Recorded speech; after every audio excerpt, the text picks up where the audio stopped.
একটি মহল পরিকল্পিতভাবে বিএনপিকে সংস্কার বিরোধী রাজনৈতিক দল হিসেবে উপস্থাপনের চেষ্টা চালিয়ে যাচ্ছে বলে অভিযোগ করেছে বিএনপি।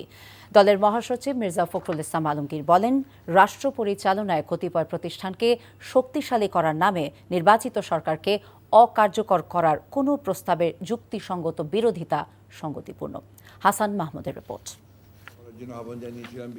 জুলাই অভ্যুত্থান পরবর্তী সময়ে রাষ্ট্র সংস্কারে রাজনৈতিক দলগুলোর সাথে চলছে ঐকমত্য কমিশনের ধারাবাহিক বৈঠক। এমনতর পরিস্থিতিতে বিএনপি চেয়ারপারসনের গুলশান কার্যালয়ে আয়োজিত এই সংবাদ সম্মেলনে দলটি বলছে, সংস্কার নিয়ে বিএনপিকে পরিকল্পিতভাবে দোষারোপ করা হচ্ছে। একটা মহল, একটা চক্র অত্যন্ত পরিকল্পিতভাবে বিএনপিকে সংস্কার বিরোধী বলে প্রচার করবার একটা অপচেষ্টা চালাচ্ছে।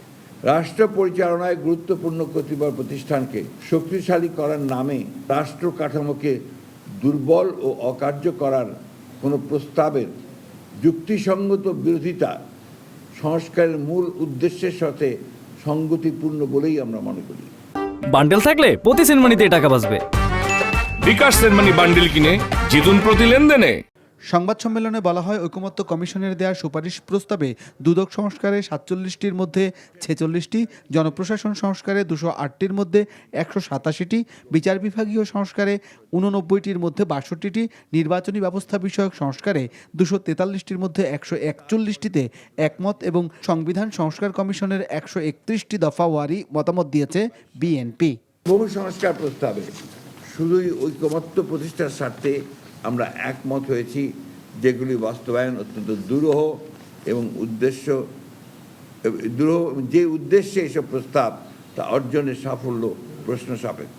কোনো একজন ব্যক্তি বা কয়েকজন ব্যক্তি গোষ্ঠী তারা একটা ভুল প্রচারণা, মিথ্যা প্রচারণা সমানে করে যাবেন, আর সেটাতে তারা মনে করবেন যে জনগণ খুব সাড়া দিচ্ছে।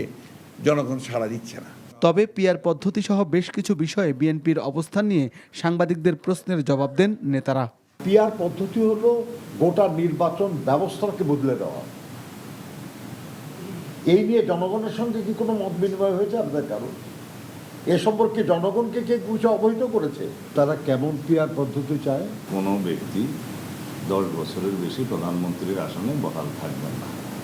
এটা সাথে আমরা এটা বলেছি, প্রধানমন্ত্রী এবং সংসদ নির্বাহী বিভাগকে কার্যকরভাবে সরকার এবং রাষ্ট্র পরিচালনার স্বার্থে তার কর্মপরিধির মধ্যে অন্য কোনো অর্গান এবং অন্য কোনো বডি সৃষ্টি করে যাতে তার কর্মকাণ্ডকে ব্যাহত না করে। কিন্তু জনগণের অংশগ্রহণ ছাড়া বড় ধরনের কোনো পরিবর্তন চাপিয়ে দেওয়া ঠিক হবে না জানিয়ে বিএনপি বলছে, যারা নির্বাচন বিলম্বিত করতে চায় তারা গণতন্ত্রের শক্তি নয়। Hasan Mahmud, NTV news, Dhaka. Bundle থাকলে প্রতি সেনমানিতে টাকা বাঁচবে। বিকাশ সেনমানি বান্ডেল কিনে জিতুন প্রতি লেনদেনে।